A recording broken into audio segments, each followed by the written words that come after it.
Olá, boa noite. Cesare Battisti é levado para a Itália e vai cumprir prisão perpétua em Ilha do Mediterrâneo. E o Jornal da Cultura tem muito mais.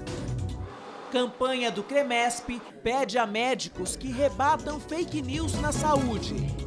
Então por isso que é bom procurar uma indicação médica, né? E não acreditar em tudo que lê. Novo governo investiga invasões de terras indígenas e reconhece a primeira ocupação de área produtiva. Polícia do Rio de Janeiro teria identificado o autor dos disparos contra o carro da ex-delegada e deputada Marta Rocha. Interesse na carreira militar vem aumentando, com mais de 40 mil inscritos por ano. A carreira militar é bem diferente do que parece aqui fora. Decisão do Supremo permite ao Estado de São Paulo recontratar mais de 8 mil professores temporários. Paralisação do governo dos Estados Unidos bate recorde e deixa 800 mil funcionários públicos sem salário. Participam da bancada o conselheiro do Tribunal de Contas do Estado de São Paulo, Dimas Ramalho, e o médico Paulo Saldiva, diretor do Instituto de Estudos Avançados da USP e membro da Academia Nacional de Medicina. E você pode mandar perguntas e fazer comentários pelo Twitter na hashtag Jornal da Cultura. Os nossos comentaristas vão aguardar um pouco e o pessoal de casa também. Porque a seguir, logo depois de um rápido intervalo, nós vamos mostrar a indicação de um general da reserva para a presidência da FUNAI.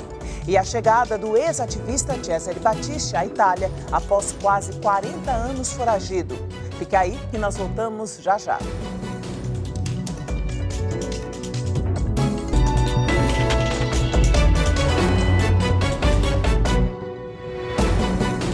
O ativista italiano Cesare Battisti já começou a cumprir a pena perpétua pelos assassinatos de 4 pessoas na década de 1970. Depois de 14 anos vivendo no Brasil, Battisti chegou à Itália hoje de manhã.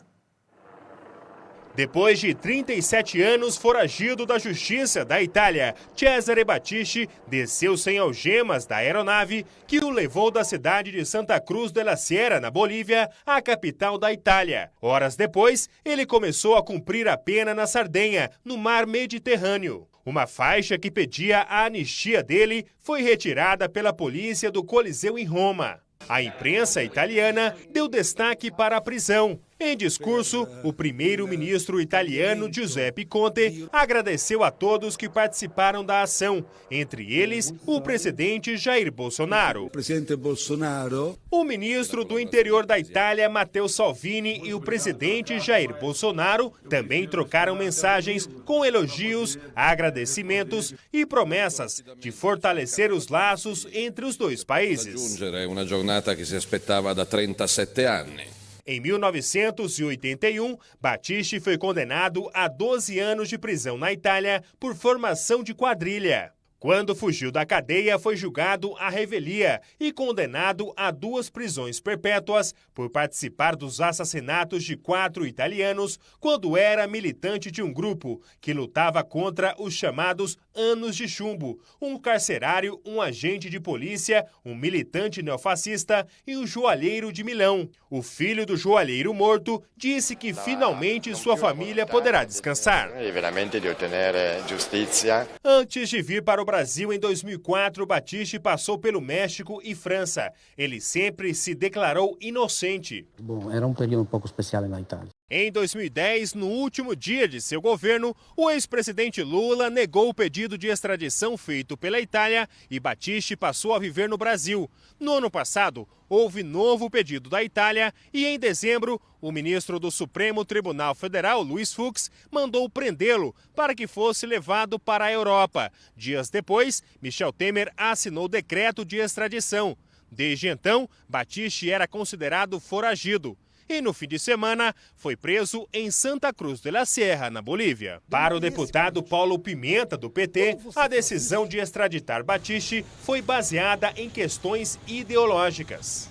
Você escolhe a interpretação da lei a depender de qual o fato concreto que está em análise. E isto quebra o Estado Democrático de Direito. Então não importa se foi o Battisti ou não foi o Battisti. Cesare Battisti é um terrorista sórdido que estava usando o nosso país para que o nosso país tivesse a triste imagem para o mundo do país da impunidade. Boa noite, Dimas Ramalho, obrigado por estar conosco. Boa noite, doutor Paulo Saldiva.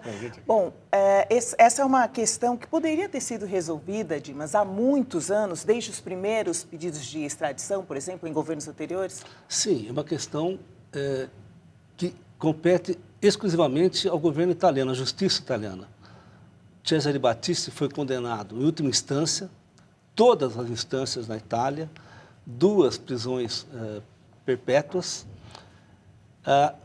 Houve recurso às cortes europeias, que também foram indeferidos. Ele fugiu para o Brasil. Está encerrando uma novela longa, que tinha que ter sido resolvido antes.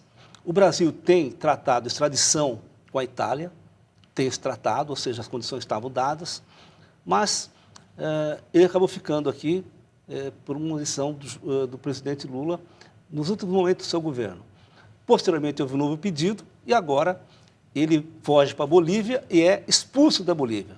Bem, para o Brasil está encerrada essa questão. Acontece que para o Cesare Battisti tem uma questão importante.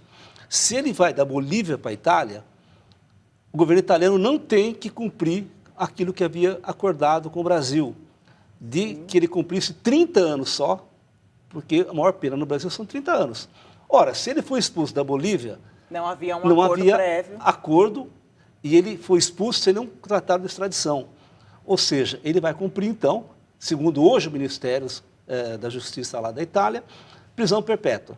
Se ele quiser recorrer, falar o que ele quiser, agora não é mais com o Brasil, agora é com a justiça italiana. E que ele cumpra lá a justiça, a sua pena, onde ele foi condenado no Estado de Direito, com a defesa, e que ele possa ter, claro, tratamento digno, como todo cidadão, mesmo preso, e que ele recorra agora lá, não mais aqui.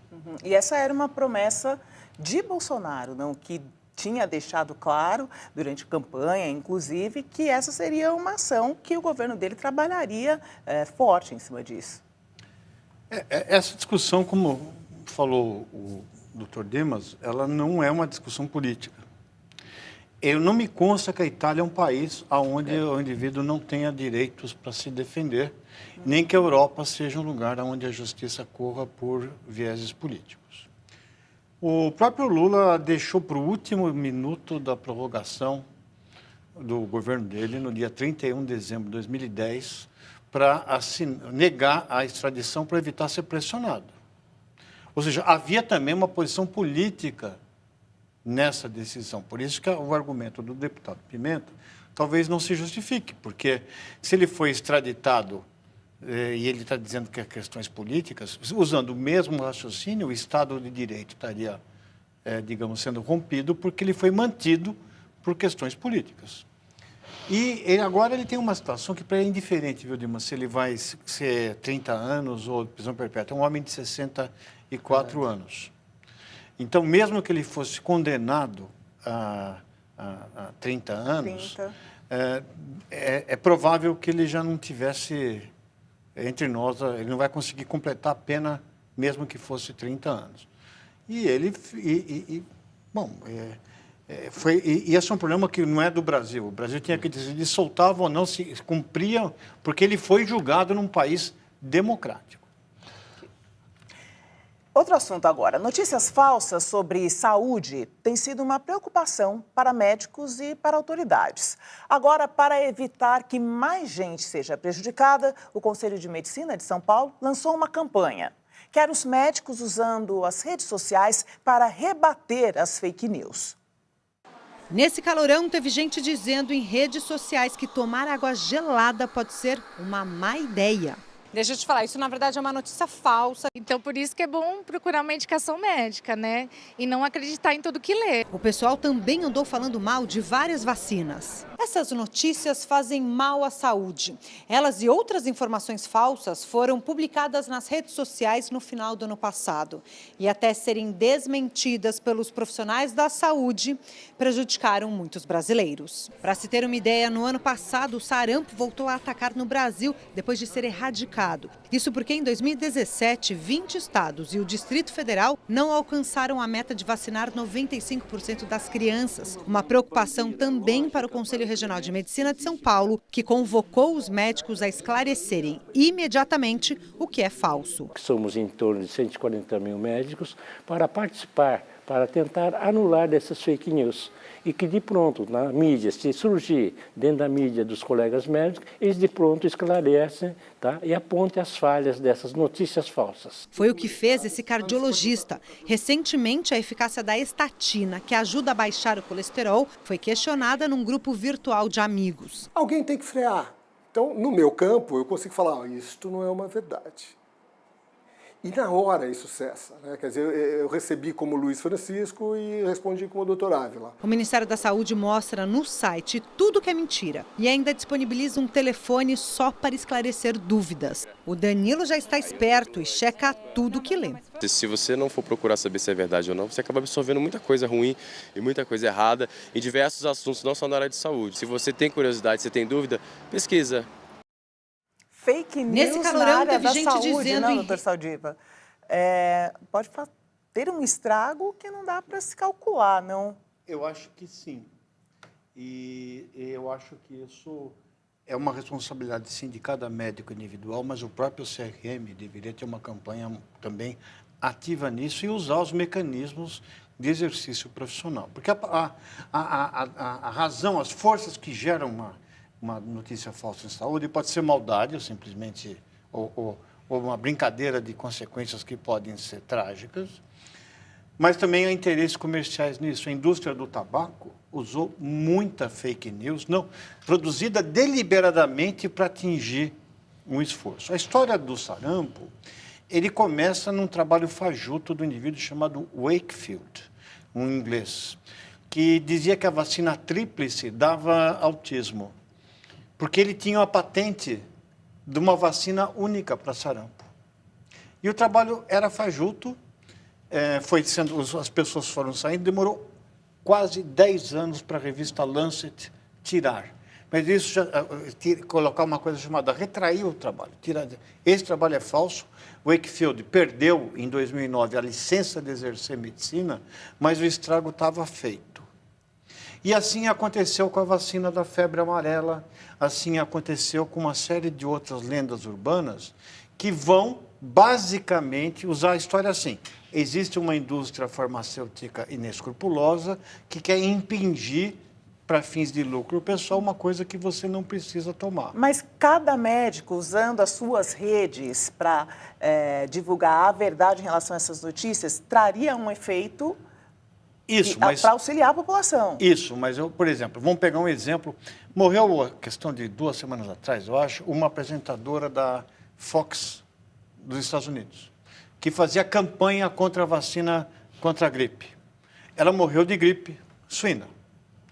Ela, inadvertidamente, fez a maior campanha a favor da vacina, porque ela dizia que aquilo não acontecia, não tomou e acabou pagando com o preço disso. E a questão da vacina da gripe suína é uma questão ideológica, sim, né? Uma visão de você falar, bom, essa gripe não existe, isso aqui é uma falha, como não existe ebola, como não existe até aquecimento global, né? Como não existe uma série de outras coisas.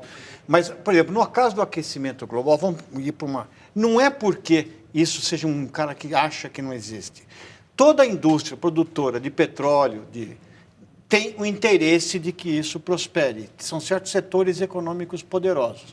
E aí sim cabe uma ação importantíssima, como aconteceu com o cigarro, que colocou trabalhos dizendo que o cigarro não fazia mal, por má ciência, mas deliberadamente. Então, nós temos que distinguir uma ação de um imbecil, individual, ou de uma corporação. E no caso da saúde, os dois existem e os dois fazem mal e levam à morte. E no caso do cidadão, resta ficar de olhos e a bem grande abertos, questão, né? como o Saldiva falou, tomar cuidado, mas o cidadão tem que checar qualquer informação. Claro, da saúde, que você recebe 1000 receitas durante o dia, para a garganta, toma isso, para a vista, aquilo, para o ouvido. Sim, mas não é só para a saúde, é para tudo. Quer dizer, hoje as pessoas acreditam piamente no que acontece na rede social. E é uma tragédia. No caso específico, eu acho que o médico pode ajudar. Pelo menos no círculo que ele frequenta, na rede que ele faz parte, dizer, não, isso não é verdade. Na área do direito pode acontecer isso também. Eu, muitas vezes, dou opinião. Olha, saiu tal lei, vocês viram? Eu falo, não, não saiu, não é verdade. Você ajuda. Isso é uma questão do médico, do advogado, do engenheiro, do trabalhador, do jornalista, mas do cidadão, de qualquer pessoa, tá? O interesse dos jovens pela carreira militar está em alta. A escola que prepara cadetes, futuros aspirantes a oficial do Exército, teve mais de 40 mil inscritos para o concurso de admissão do ano passado. Luiz tem 19 anos, já serviu o Exército e gostou tanto que continua estudando. Agora quer seguir carreira nas Forças Armadas. Eu vejo muito isso, o preconceito do jovem da carreira militar, porque acha que vai ficar pintando muro, acha que vai ficar carpintando, mas não é assim. A carreira militar, se você passa no concurso, você estuda, se você, mesmo lá dentro, você continua estudando para você subir a sua patente, a carreira militar é bem diferente do que parece aqui fora. De acordo com a idade e o nível de escolaridade, existem algumas opções para homens e mulheres entrarem no Exército. O militar temporário ingressa através de uma seleção que estabelece número de vagas e o tempo de serviço. Para militar de carreira, oficial ou sargento, o ingresso só é possível através de um concurso público para uma das escolas de formação. A Escola de Sargento das Armas, Escola de Sargentos e Logística, Escola de Saúde do Exército, Instituto Militar de Engenharia e a Escola de Formação Complementar do Exército. Aqui na Escola Preparatória de Cadetes do Exército, em Campinas, no interior paulista, os alunos fazem o primeiro ano do curso de oficiais combatentes. Esta é a única porta de entrada para a Academia Militar das Agulhas Negras, que forma os futuros oficiais. Os alunos têm aulas teóricas de português, matemática, inglês, química e física aplicada e instruções militares. Nas aulas práticas, os futuros oficiais vão a campo aprender sobre armamentos, táticas, sobrevivência e resistência. Cerca de 400 alunos se formam por ano. O número de inscritos passou de 17 mil em 2015 para mais de 40 mil no ano passado. E essa procura, a tendência dela ela é aumentar, visto que o jovem hoje ele busca um curso com uma estabilidade e fruto daquilo que ele faz, a análise dele na conjuntura atual, o concurso militar está sendo uma das boas opções aí para a escolha. Acho que a figura do presidente em si, com certeza, ela vai colaborar, vai ajudar na escolha desse jovem aí no futuro dele, o que ele quer ser. São 2 pontos, não? Em tempos de crise, a busca por uma carreira, pela estabilidade da carreira militar também conta e o próprio novo governo também causa esse interesse mais destacado. É uma carreira estável. Todas as carreiras públicas hoje estão merecendo atenção muito grande dos jovens, das pessoas ingressando. Se você fizer qualquer pesquisa, as Forças Armadas elas sempre pontuam como muito aceitáveis pela população. E hoje oferece carreiras estáveis, a Marinha, a Aeronáutica e o Exército, carreiras de apoio, enfim. Ainda é cedo para analisar se a atual eleição vai levar mais gente a procurar as Forças Armadas, mas já ano passado, os anos anteriores, alguns anos, já vem chamando a atenção. Carreira militar e qualquer carreira pública, em todas as áreas, a pessoa busca uma estabilidade. É claro que você tem 40 mil jovens ingressando, cada vez mais aumenta a competitividade. Mas eu acho que, nesse momento, com a escassez de trabalho, com a segurança, todo mundo procurando segurança, qualquer carreira pública chama atenção e vai merecer um grande número de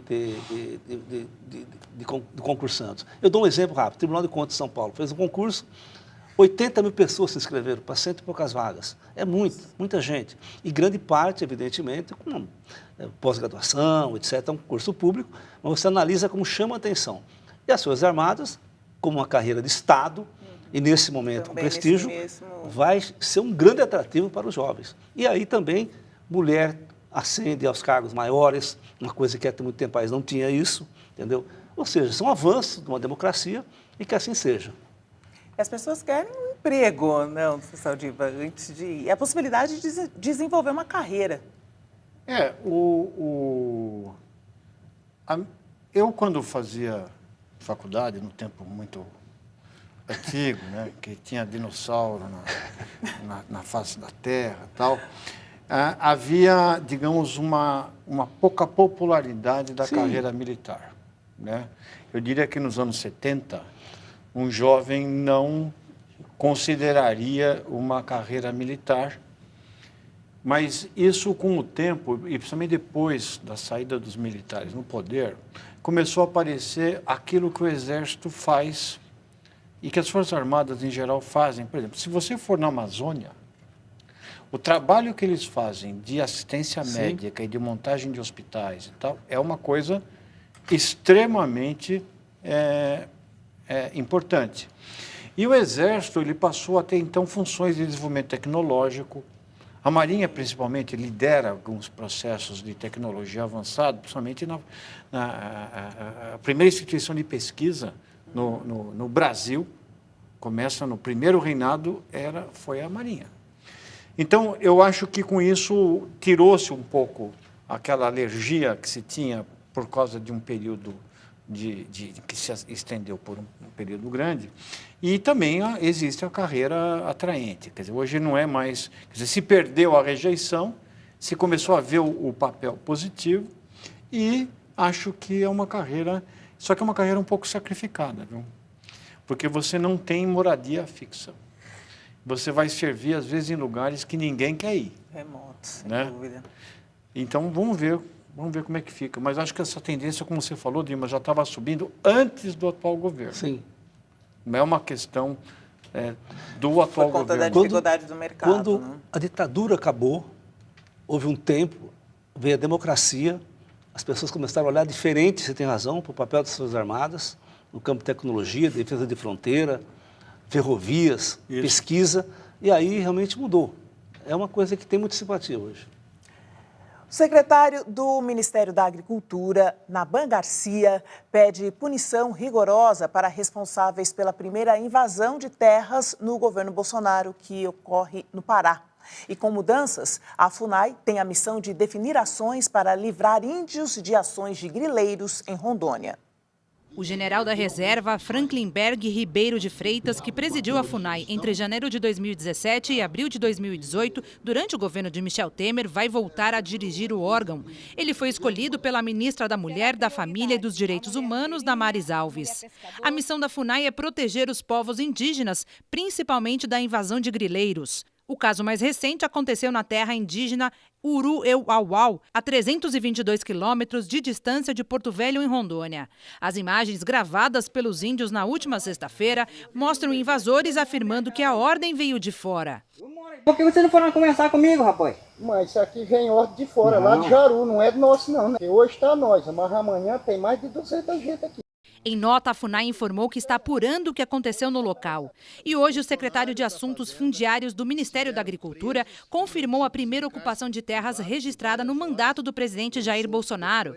A área invadida por cerca de 500 integrantes do movimento União Nacional Camponesa é produtiva e fica em Tupiranga, a 50 quilômetros de Marabá, no Pará. Cabe o desafio desse governo mostrar para o Congresso Nacional que isso é uma coisa muito parecida com terrorismo, ou propriamente dito em alguma circunstância como terrorismo, e ter uma aplicação mais severa da lei. O secretário de Assuntos Fundiários disse ainda que os invasores serão punidos com o rigor da lei. Uma vez identificados, e aqueles que inclusive estiverem armados vão ser presos em flagrante e vão responder civil e criminalmente pelos atos que estão praticando. Assim será a reforma agrária daqui para frente.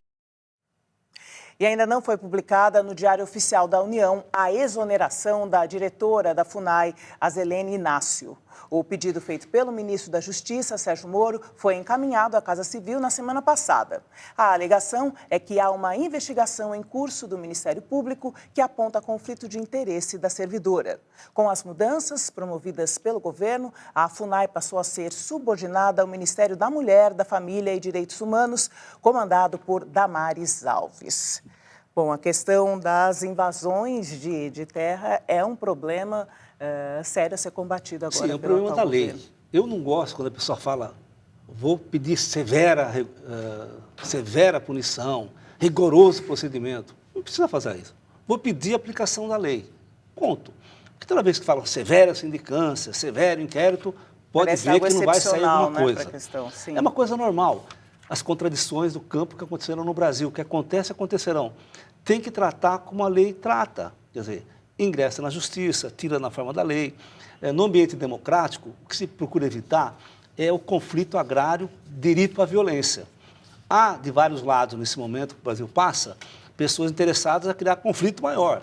E não devemos dar cabo a isso, nós devemos pedir paz e respeito à lei. E quanto à FUNAI, ora, a FUNAI está sendo tão falada, uma coisa está servindo pelo menos, viu, Saldir? Todo mundo prestando atenção do que é a FUNAI, porque fica a FUNAI aqui, manda a FUNAI para lá. Agora, muita gente discutindo a FUNAI, qual é o papel dela. Então, eu espero que, a partir desse momento, respeito às demarcações e aos indígenas. Doutor Saldiva, vamos ver.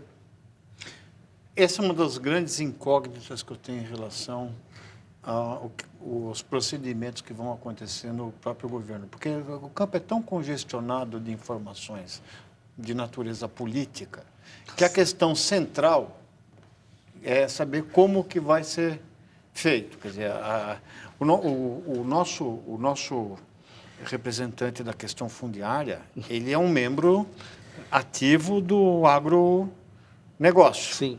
Ele vai, como vai ser o comportamento agora do governo? Como é que a ministra de Direitos Humanos, da Mulher, e pegou a FUNAI dentro dessa coisa, pasta. como que ela vai se comportar?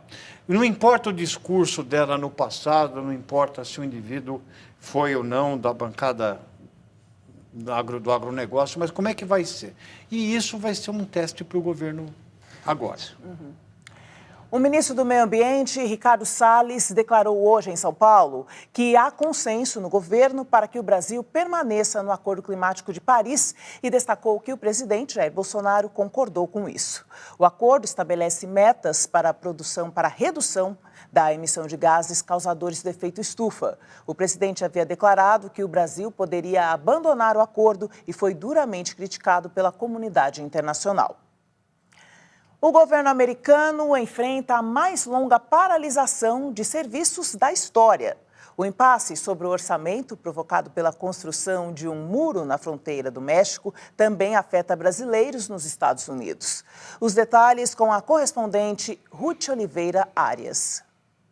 As advogadas de imigração e investimento, Jânia Braswell e Adriana Viana, sentem os reflexos da paralisação parcial dos serviços do governo americano. O escritório delas, em Miami, está com parte dos processos parados. Com o número estrondoso de casos pendentes em corte de imigração, que hoje são mais de 800 mil casos, eles podem estar esperando agora até pelo menos 2021, 2022 para terem os seus casos reagendados. Uma das maiores empresas de contabilidade na Flórida, com mais de 5 mil clientes brasileiros, depende da Receita Federal americana para declarar o imposto de renda, mas o serviço está suspenso. Se fosse o ano passado, no dia 15 de janeiro, nós já teríamos aí pelo menos 100 declarações, 150 declarações, mínimo, né? 150 declarações prontas. Hoje a gente não tem nenhuma. Os dois escritórios exemplificam o chamado shutdown, o fechamento do governo americano, que acontece quando presidência e Congresso não chegam a um acordo sobre o orçamento e o dinheiro fica bloqueado. O impasse, o maior da história com 24 dias, é por causa do muro que Donald Trump quer construir na fronteira com o México. O presidente quer quase 6 bilhões de dólares, mas a oposição recusa o valor. Por causa do shutdown, 800 mil servidores não receberam salário na sexta passada. Meu nome é James Ecker. Eu sou cientista da computação da NASA e fui afastado por causa da paralisação. Além da NASA, estão parados o Instituto Nacional de Saúde, museus, parques, o FDA, órgão que fiscaliza remédios e drogas, o FBI e parte das agências de segurança interna, justiça, agricultura, tesouro, interior, transporte, comércio, proteção proteção ambiental, habitação e desenvolvimento urbano. O Aeroporto Internacional de Miami, por onde passam 20 milhões de pessoas por ano, entrou neste final de semana na lista dos serviços semi-interrompidos. A falta de agentes de fiscalização e de segurança nos embarques e desembarques provocou o fechamento de um dos terminais. Voos de pelo menos 5 empresas aéreas tiveram que ser transferidos para outras partes do aeroporto. O custo desse impasse para a economia americana já é de 3,6 bilhões de dólares, um prejuízo provocado por uma disputa política que não se vê em outros países. Os Estados Unidos, sem dúvida alguma, é o país que tem essa paralisação de forma mais drástica. Os países têm mecanismos em que isso é minimizado, em que eles têm previsões legislativas em que não é necessário você paralisar atividades essenciais do governo, como é aqui. Então, é uma disputa política que paralisa serviços fundamentais no país. Mas como que o país permite uma brecha como essa? O presidente Donald Trump, quando a gente acha que já fez bastante coisa que a gente nem acredita muito, ele consegue piorar um pouco esse assunto. Ora, as pesquisas estão indicando que a maioria da população americana não está contente com o governo dele. A maioria da população americana é contra a construção do muro na divisa do México. E, mesmo assim, ele insiste em não dar sequência se não obtiver do Congresso autorização para a construção do muro. Quem sofre com isso? A população, que precisa dos serviços básicos, de fronteira, de saúde, de educação, de defesa, segurança, enfim. Então, o que acontece nos Estados Unidos é um desserviço à população americana, tá certo? É claro que outros países têm também a possibilidade de ter essa discussão. Espero que resolva logo. Dr. Saldiva. Eu acho que ele está numa situação difícil, porque essa proposta da construção do muro que parou no Congresso, porque o Congresso olhou para a opinião pública também, não gosta disso, agora ele está numa situação que, se ele recuar, talvez ele vai atribuir ao Congresso a falência de uma coisa que ele prometeu. Mas eu acho que ele, quanto mais passar isso, maior vai ser o desgaste dele, menor a chance dele se reeleger. O dano, né? E veja em instantes, decisão do STF libera a contratação de 8 mil professores temporários em São Paulo. E Prefeitura de Roma, na Itália, e Igreja Católica brigam por moedas jogadas na Fontana di Trevi. Aguarde que nós voltamos já já.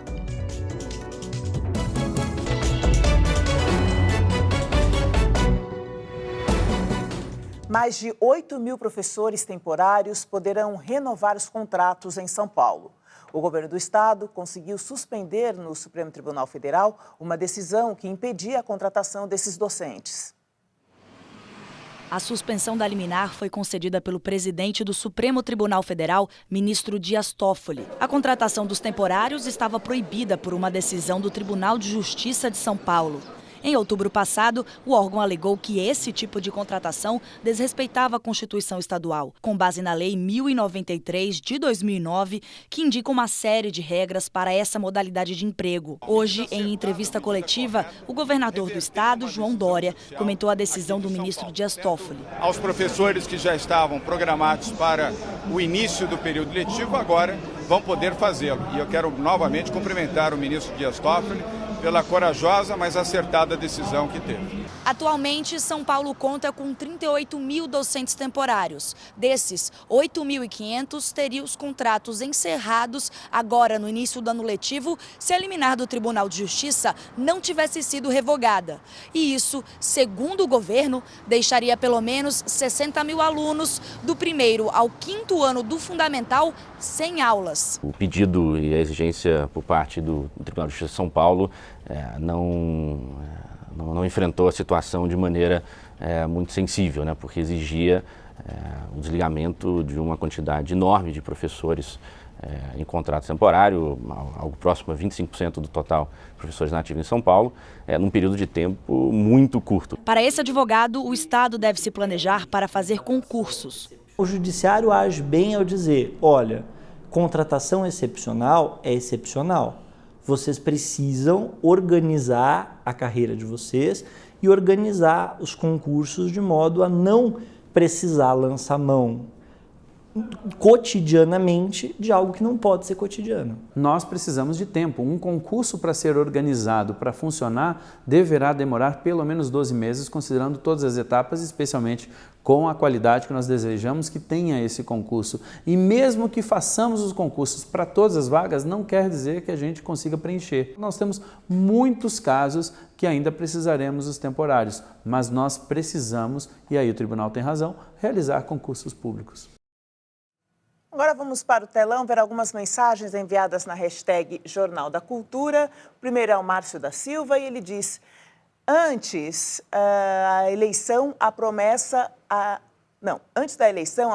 de indicação para cargos importantes seria de indicação técnica. Será mesmo?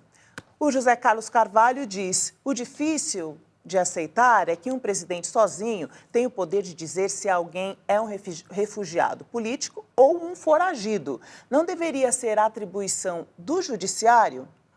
E o Nelson Tadeu diz: em todas as nações são relevantes os serviços das Forças Armadas e nos países que não as têm se beneficiam de acordos. E os países que não as têm se beneficiam de acordos.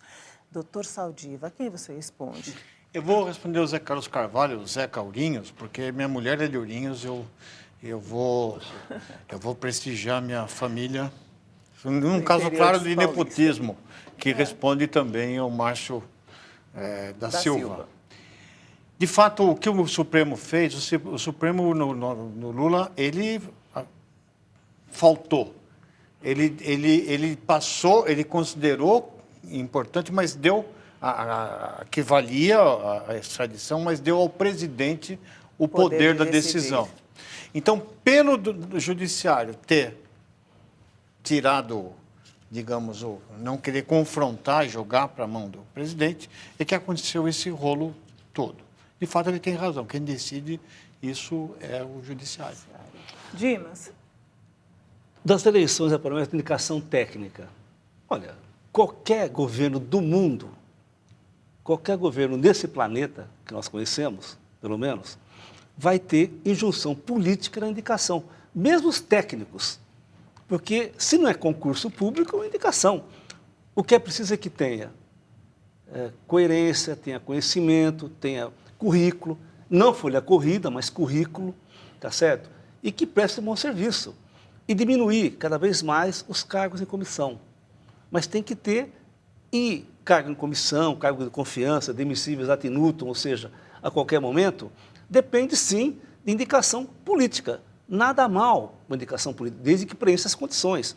O que não pode é indicar político para fazer coisa errada, para fazer, enfim, um feudo com donos do poder. Isso não pode acontecer. Agora, quem controla isso? Primeiro, a população. Segundo, Ministério Público, Tribunal de Contas, Judiciário, Congresso, a imprensa livre e democrática. É isso. Doutor Paulo Saldiva, boa noite, obrigada pela presença. Dimas Ramalho, boa noite, obrigada. Até a próxima. É sempre um prazer estar aqui, agradeço e eu agradeço os telespectadores pela paciência de nós que agradecemos. De nos ouvir, né? Pelo privilégio que nos dão. E a gente termina essa edição com imagens da Fontana di Trevi, um dos principais cartões postais de Roma. O prefeito da cidade e a Igreja Católica estão travando uma quebra de braço sobre o que deve ser feito com as moedas jogadas por turistas na fonte, cerca de 1,5 milhão de euros todos os anos. Tradicionalmente, o dinheiro é doado para uma instituição de caridade católica. Agora, a Prefeitura de Roma quer que os euros sejam investidos em obras de infraestrutura da cidade. Inscreva-se no nosso canal no YouTube para ser notificado sobre tudo que acontece no jornalismo da cultura. youtube.com/jornalismo TV Cultura. Muito obrigada pela sua companhia e eu te espero amanhã. Até lá!